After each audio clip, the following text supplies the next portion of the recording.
Hello दोस्तों, नमस्कार। स्वागत है आप सभी का आज के अपने यूट्यूब चैनल एपीएन क्लासेज में। आज हम लोग भारतीय इतिहास का सेट नंबर 2 करने जा रहे हैं। भारतीय इतिहास में हम लोग जो देख रहे हैं उसमें देख रहे हैं हम लोग प्राचीन इतिहास। प्राचीन इतिहास के बहुत कम क्वेश्चन पूछे गए हैं। अगर रेलवे की बात की जाए तो प्राचीन इतिहास के सबसे कम क्वेश्चन पूछे गए हैं। अगर सबसे ज़्यादा बात की जाए तो मॉडर्न हिस्ट्री से क्वेश्चन पूछे गए हैं। मॉडर्न हिस्ट्री से क्वेश्चन पूछे गए हैं। अगर सबसे बात ज़्यादा की जाए जीएस में तो पॉलिटी से क्वेश्चन पूछे गए हैं। पॉलिटी से सबसे ज़्यादा क्वेश्चन पूछे गए हैं पूरे उसमें। तो आप लोग पॉलिटी पर ज़्यादा ध्यान दीजिएगा, लेकिन आप लोग एक बार इसको ओवरव्यू करके जरूर जाना क्वेश्चन को। प्रीवियस ईयर ही है ये सब। तो हम लोग ये हमारा सेट नंबर 2 है। इसके पहले हम लोग एक सेट कर चुके हैं। अगर आप लोग इसकी पीडीएफ प्राप्त करना चाहते हैं तो हमारे टेलीग्राम चैनल से जुड़ जाइए। पीडीएफ अगर इसकी आप प्राप्त करना चाहते हैं तो लिंक इसका जो दिया गया है हमारे टेलीग्राम चैनल का डिस्क्रिप्शन बॉक्स में दिया हुआ है। तो वहाँ से जाकर आप लोग उसको जुड़ सकते हैं या व्हाट्सएप चैनल से जुड़ सकते हैं, जिसकी आपको पीडीएफ एज इट इज मिल जाएगी। तो आइए हम लोग देखते हैं सेट नंबर आज का हमारा दूसरा है, जो कि हमारे 66 नंबर क्वेश्चन से स्टार्ट है। ये हम लोग इतिहास में देख रहे हैं, प्राचीन इतिहास। ठीक है, जो कि बहुत कम क्वेश्चन पूछा गया, लेकिन हम लोग कर लेते हैं जल्दी जल्दी ओवरव्यू। उस पर आप लोग स्पीड इसको बढ़ा कर देख सकते हैं। ठीक है, और पीडीएफ पढ़ सकते हैं, जिससे आपका कवर हो जाएगा। ठीक है, क्वेश्चन नंबर हम लोग देखेंगे आज 66 नंबर क्वेश्चन। कह रहा है कि मुद्रा राक्षस नाटक जो है किसने लिखा था। तो मुद्रा राक्षस आप लोग को पता होना चाहिए कि एक ये संस्कृत संस्कृत में लिखा गया था। पहली बात तो ये संस्कृत में था, और इसको जो लिखा है उसको लिखा विशाख दत्त ने लिखा है। इसमें क्या है, मुद्रा राक्षस में इसमें जो मौर्य वंश था उसकी मतलब चर्चा इसमें है। मौर्य वंश की चर्चा इसमें मेनली की गई है। ठीक है, क्या की गई है, मौर्य वंश के, और वो भी चंद्रगुप्त मौर्य की सत्ता का वर्णन किया गया है। मौर्य वंश के चंद्रगुप्त मौर्य की सत्ता का वर्णन मेनली किया गया है। क्वेश्चन नंबर हमारा 67। इसमें आप लोग देख सकते हैं किताबें ज्यादा पूछी गई, तो आप लोग प्राचीन इतिहास की किताबें जरूर देख के जाइएगा। क्वेश्चन नंबर हमारा 67 है, कालिदास द्वारा लिखे गए नाटक है। कालिदास द्वारा लिखे गए नाटक अभिज्ञान शकुंतलम।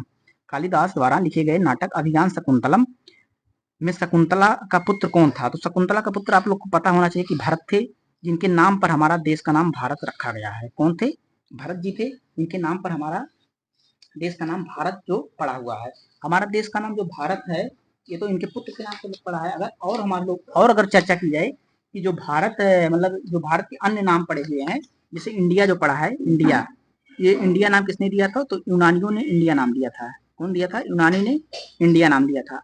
अगर हम लोग हिंदुस्तान की बात करें, हिंदुस्तान, तो हिंदुस्तान हमारे ईरानी ने दिया था। कौन दिया था, ईरानियों ने हिंदुस्तान नाम दिया था। आप लोग नोट कर सकते हैं कि इंडिया नाम कौन दिया था। तो सॉरी सॉरी, एक मिनट। तो हम क्या कह रहे थे कि जैसे इंडिया जो नाम दिया गया है वो कौन दिया था। तो इंडिया नाम जो हम लोग हमारा दिया था, ये हमारे दिए थे यूनानी ने। कौन दिया था, यूनानी, मैं यू लिख दे रहा हूँ। और हिंदुस्तान जो नाम दिया गया था, ये कौन दिया था, तो ये ईरानी ने दिया था। कौन दिया था, ईरानी। और अगर भारत जो की गई, तो भारत तो इनके नाम पर रखा जाएगा, भारत।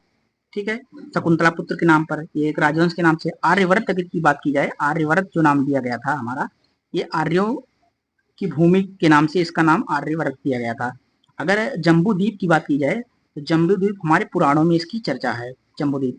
तो ये गया भारत का नाम कहाँ से आया, ये भी क्वेश्चन पूछा है कई बार, एसएससी में पूछा है, हालांकि रेलवे में नहीं पूछा है। तो आप लोग इसको याद रखिएगा। इंडिया जो नाम दिया गया था यूनानियों ने दिया था। हिंदुस्तान जो नाम दिया गया था ईरानियों ने दिया था, जिसको पर्सियन हम लोग कहते हैं। और भारत जो नाम था, ये राजवंश शकुंतला के पुत्र के नाम पर था भारत। और आर्यवत जो था, आर्यों की भूमि के नाम पर इसका नाम पड़ा था। जम्बू व्रत पुराणों से इसको मिला था ये नाम हमारा। ठीक है, क्वेश्चन नंबर हम लोग देखेंगे 68। 68 नंबर क्वेश्चन हमारा कह रहा है कि पुरातात्विक स्थल सुरका कोटदा किस राज्य में स्थित है। तो सुरका कोटदा जो हमारा है, ये हमारा कहाँ है, आप लोग को बताना है। तो सुरकोटदा जो हमारा है, ये कहाँ है, गुजरात में स्थित है। सुरकोटदा जो हमारा है, गुजरात में स्थित है।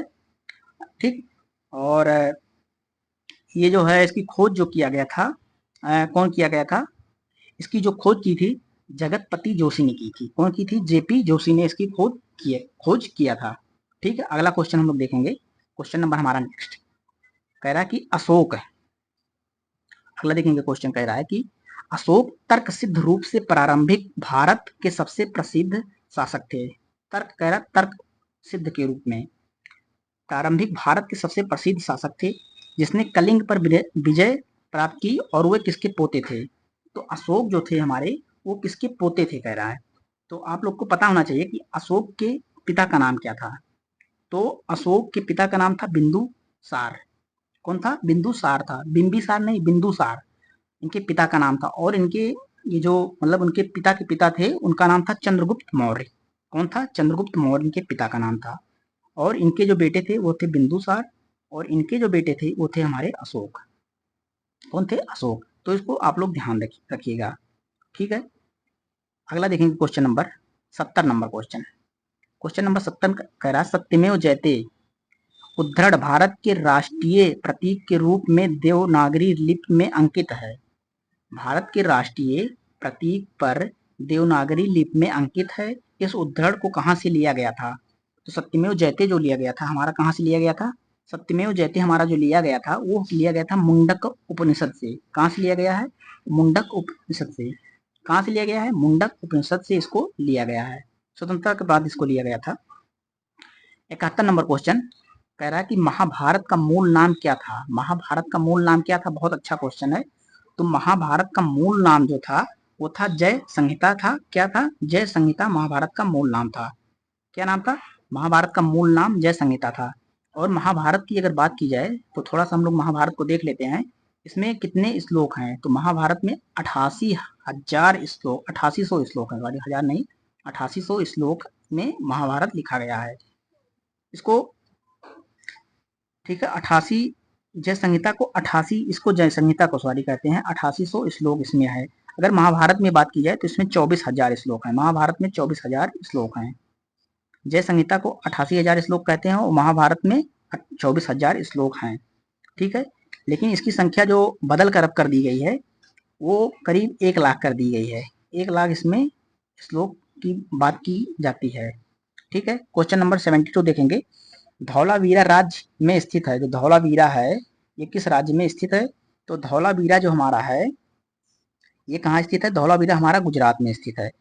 राजस्थान में कालीबंगन स्थित है। आप लोग को पता होना चाहिए कि राजस्थान में कालीबंगन स्थित है, ठीक है, जो कि जुते हुए खेत मिले थे वहां से कालीबंगन से, ठीक है। क्वेश्चन नंबर देखेंगे हम लोग 73।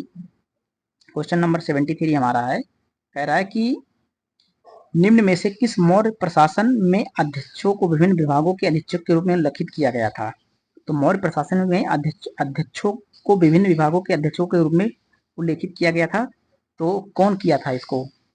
तो इसका जो राइट आंसर होगा 73 का वो हमारा हो जाएगा कौटिल्य के। कौटिल्य ने किया था। इसके कौटिल्य ने उल्लेखित किया था। मतलब कौटिल्य ने अपनी बुक लिखी थी तो उसमें बताया था कि राजा के इतने गुण होने चाहिए, जिसमें ये सब बताया था। तो कौटिल्य के इस बुक से ये इसकी मतलब वो किया गया था। क्वेश्चन नंबर नेक्स्ट हमारा है, कह रहा है कि विनय और सुक्त है। विनय और अगर साफ नहीं दिख रहा होगा तो आप लोग इसको थोड़ा देख लीजिएगा, मैनेज कर लीजिएगा। विनय और सुक्त पिटक है, इनमें में से किसकी शिक्षाओं का संकलन है? विनय और पिटक जो है हमारा ये किससे मतलब ये क्या इसमें किया गया? तो इसको गौतम बुद्ध के इसमें शिक्षाओं का संकलन किया गया है विनय और सुक्त पिटक। विनय में जैसे बौद्ध धर्म में विनय में मतलब विनय कैसे कोई अगर कहीं इंटरी कर रहा है तो कैसे विनम्रता से करेगा, तो विनय से इसके बौद्ध धर्म में चर्चा की गई है, एंट्री की चर्चा की गई है विनय पिटक में, ठीक है। सुक्त पिटक और एक अधिगम पिटक भी है, एक अधिगम पिटक है भी है। विनय पिटक, सुक्त पिटक और एक अधिगम पिटक है, ठीक। अगला देखेंगे क्वेश्चन नंबर हमारा नेक्स्ट जो कि बौद्ध धर्म से संबंधित है, गौतम बुद्ध से संबंधित है। कह रहा है कि बोधिसत्व की अवधारणा इनमें से किससे संबंधित है? बोधिसत्व बोधिसत्व की अवधारणा इनमें से किससे है? तो बोधिसत्व की अवधारणा जो हमारी ली गई है वो महायान बौद्ध धर्म से ली गई। कहाँ से? महायान बौद्ध धर्म से इसकी चर्चा इसकी की गई है। अशोक के किस शिलालेख में कलिंग युद्ध की, क्वेश्चन नंबर हम लोग देखेंगे नेक्स्ट, कह रहा है कि अशोक के किस शिलालेख में कलिंग युद्ध है में अशोक की विजय का उल्लेख किया गया? बहुत इंपॉर्टेंट क्वेश्चन है। अशोक के किस शिलालेख में कलिंग युद्ध की चर्चा की गई है? मतलब कलिंग युद्ध उन्होंने जीता था तो इसकी चर्चा किस शिलालेख में की गई है? तो इसके 13वें श्लोक में 13वें शिलालेख में इसकी चर्चा की गई है, ठीक है। यह कलिंग युद्ध के अंतिम अंत में जारी किया गया था, ठीक। अगला देखेंगे क्वेश्चन नंबर नेक्स्ट हमारा है। क्वेश्चन नंबर नेक्स्ट हमारा क्या है कि निम्नलिखित में से कौन सा विकल्प भारत के इतिहास का सही कालानुक्रम को दर्शाता है?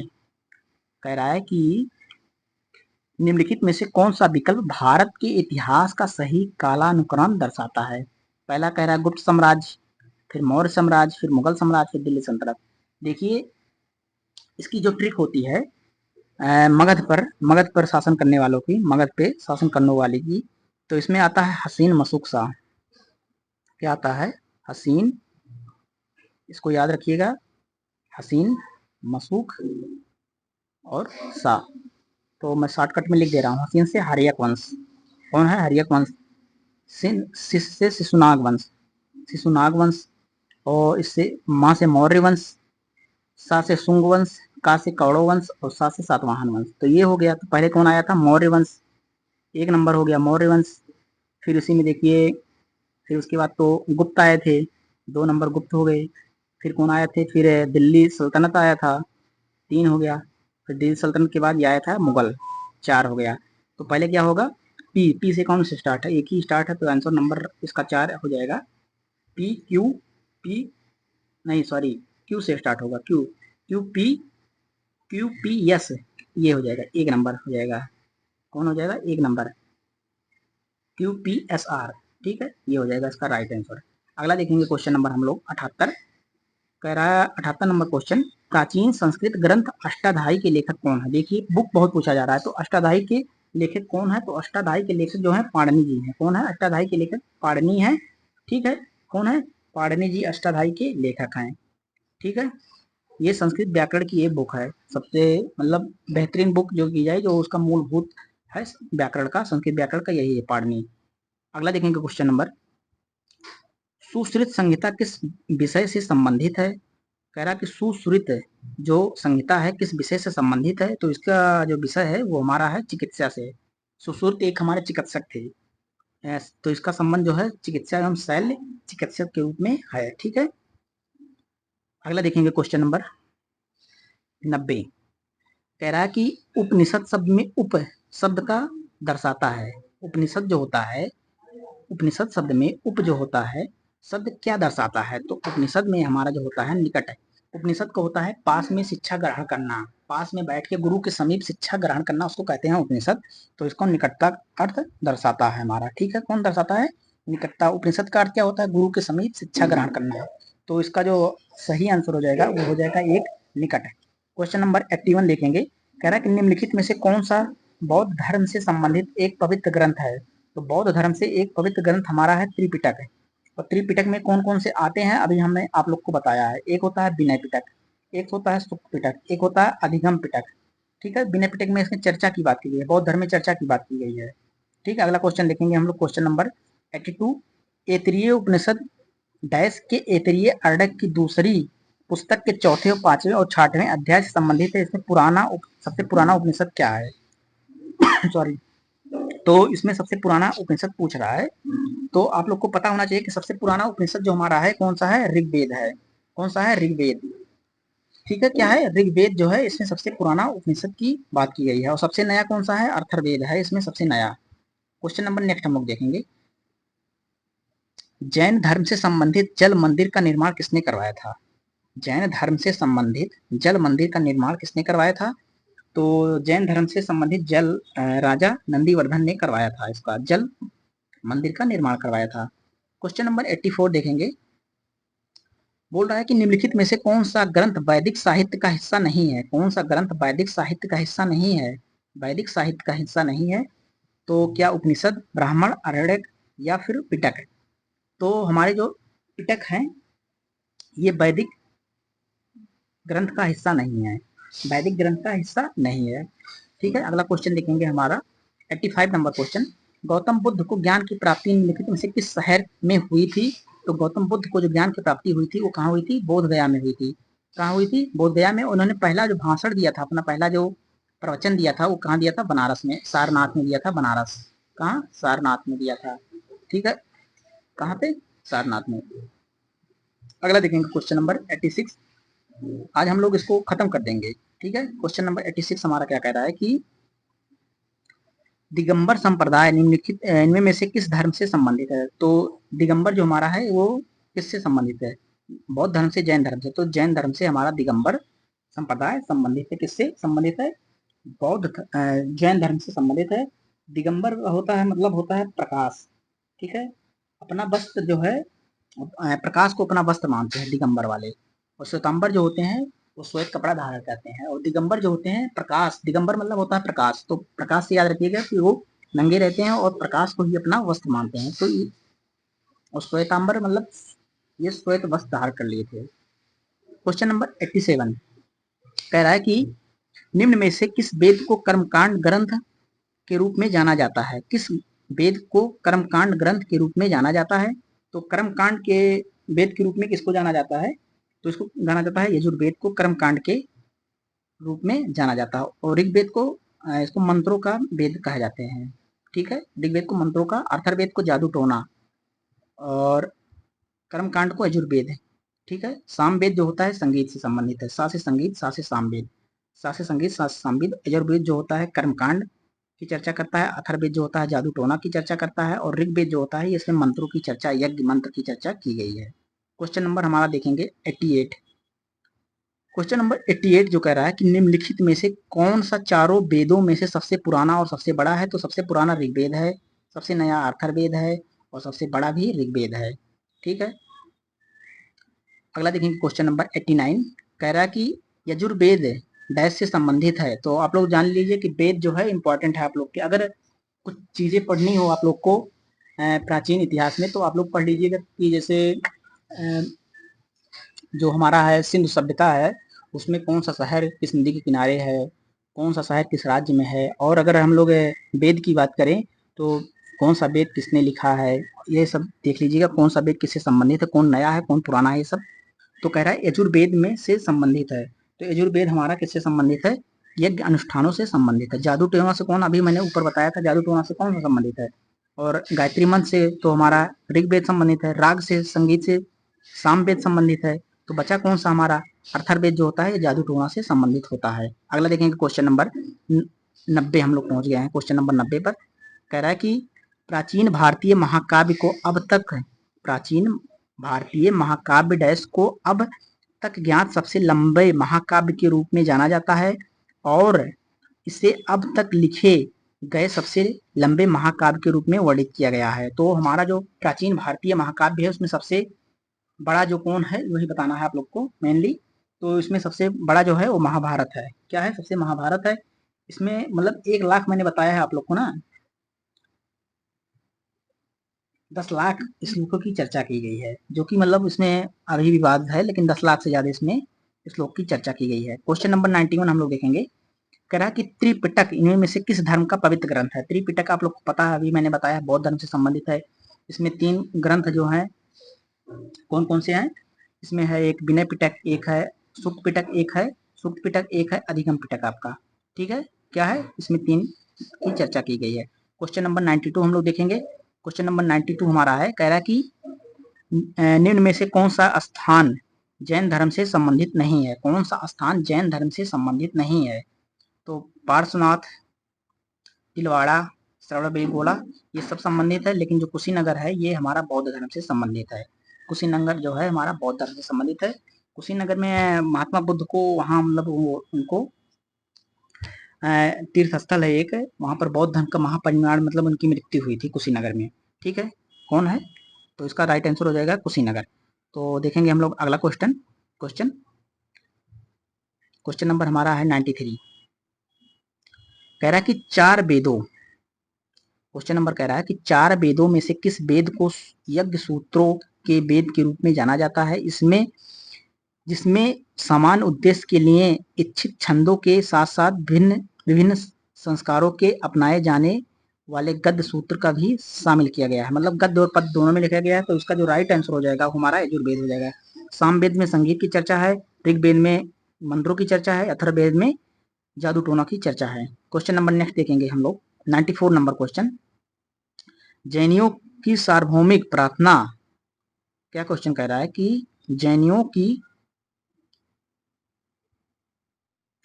जैनियों की सार्वभौमिक प्रार्थना नवाकार मंत्र नमो अहित्राण का शाब्दिक अर्थ क्या है? तो इसका जो राइट आंसर हो जाएगा, मैं उन सभी आत्माओं को नमन करता हूं जो अपने सभी गति कर्मों से मुक्त हो गए हैं। इसका राइट आंसर यही हो जाएगा। क्वेश्चन नंबर नेक्स्ट हम लोग देखेंगे। क्वेश्चन नंबर है 95। कह रहा है कि बृहद, बृहदारण्यक, मुंडक और तैत्तिरीय निम्नलिखित में से किस श्रेणी के धार्मिक ग्रंथ हैं?